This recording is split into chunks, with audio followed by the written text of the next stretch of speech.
Για να δούμε τι θα δούμε. Δεύτερη συνεδρία. Πόνο στη μέση και στο αριστερό πόδι. Όμικρον 4. Δισκοκύλι, χτύπα γεσιακό νεύρο. Πόνους, δεν μπορούσα να κάτσεις όρθια.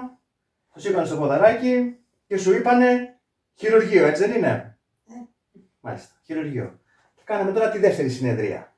Από την πρώτη νιώθεις καλύτερα, έτσι δεν είναι? Ναι. Σούπερ, ωραία. Πάμε να δούμε ακόμα τελευταίο τσεκ πριν μπούμε στις τεχνικές.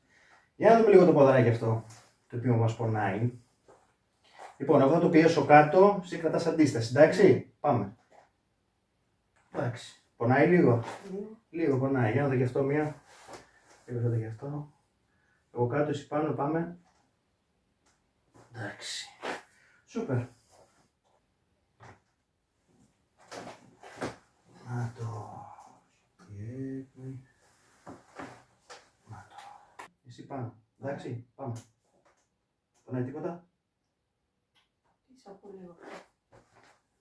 Για πάμε εδώ. Στο περπατά. Πάνω. Έλα, μια χαρά είσαι. Ναι.